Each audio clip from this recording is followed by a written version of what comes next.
All right, so today we're going deep into some pretty wild territory. Yeah, we are. You've probably heard of the Illuminati. I mean, who hasn't, right? Yeah. But this deep dive is about one man's really unique take on them. Definitely unique. David Icke. David Icke. Former footballer turned conspiracy theorist. Right. He's most known for his ideas about Reptilians. reptilian overlords Yeah. secretly running the world. That's the one. So we're going to unpack his core claims about the Illuminati, Okay. all based on his book, A Concise Description of the Illuminati. All right. And we'll see what, if anything, we can learn from this wild ride. Sounds good. So, Icke's ideas are definitely out there. yeah. They really push the boundaries of conventional thought. Right. What I think is interesting is that he doesn't just present the Illuminati as this shadowy human organization. Right. He claims they're actually hybrids Okay. of reptilian extraterrestrials and humans. Whoa, whoa, whoa. Okay, hold on. Yeah. Reptilian extraterrestrials. Yeah. And they operate from the fourth dimension Yes. to control our world. Correct. Okay, the fourth dimension, I'm already intrigued. Yeah. So it's not like the fourth dimension in physics? No, Right? no, this is something different. It's Okay. Icke uses it more in line with esoteric traditions, Okay. referring to a non-physical realm. Uh-huh. It's sometimes called the astral plane. Okay. It's a realm of consciousness and energy, Right. not something that we can physically experience, Gotcha. like the three dimensions we're used to. Yeah, okay, so like a different plane of existence. Exactly. All right, and Icke claims that these reptilian beings can only operate through these hybrid bloodlines because of some kind of vibrational compatibility. That's right. Okay. Yeah, he argues that this need for vibrational compatibility explains why there's so much interbreeding Okay. among elite families, Right. particularly European royals Uh-huh. and the U.S. Eastern establishments. Right, so those families that often rise to positions of power. Exactly. Interesting. He even suggests that every U.S. president Whoa. since George Washington Okay. has been related to European royalty, Wow. furthering this reptilian bloodline theory. Okay, so he's saying that these powerful families Yeah. are literally keeping the reptilian bloodline going. Right. Like, how far back does he go with this? Well, he claims that 33 out of the 42 presidents Up to Bill Clinton. up to Bill Clinton were related to Alfred the Great and Charlemagne. Wow. Okay.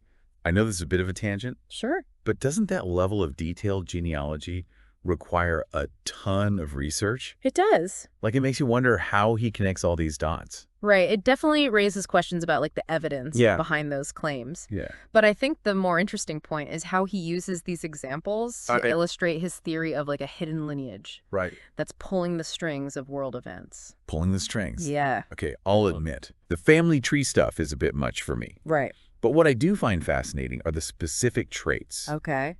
that Icke attributes to what he calls the reptilian brain. Interesting. He talks about things like an obsession with rituals, Right.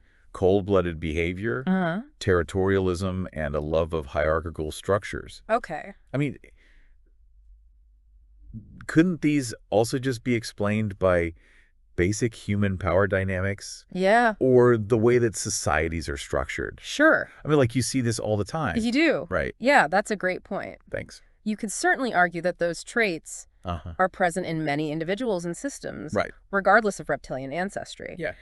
But Icke takes it further. Okay. He claims that the Illuminatis use these rituals, Okay. not just for show, Right. but to manipulate energy fields Oh. and essentially control human consciousness. Okay, hold on. He's tapping into this whole idea of invisible energy fields that can be manipulated. Right. Think about acupuncture or feng shui. Mhm. Those are based on similar concepts, right? Exactly. Uh-huh. Yeah, the concept of energy grids is Wow. really prevalent in various esoteric and spiritual traditions. Interesting. Some people believe that these grids can be influenced Okay. to affect events or consciousness. Right. And Icke believes that the Illuminati are masters at this, Uh-huh. timing their rituals with lunar, solar, and planetary cycles. To maximize their impact. Yeah, to maximize their impact. Wow. He even claims that they have a detailed annual calendar for these events. He does. So let's say, just for argument's sake, Okay. that there are powerful groups Mm-hmm. using symbols and rituals to influence us, Okay. even if they're not reptilian overlords. Yeah. What can we learn from that? Right. How can we become more aware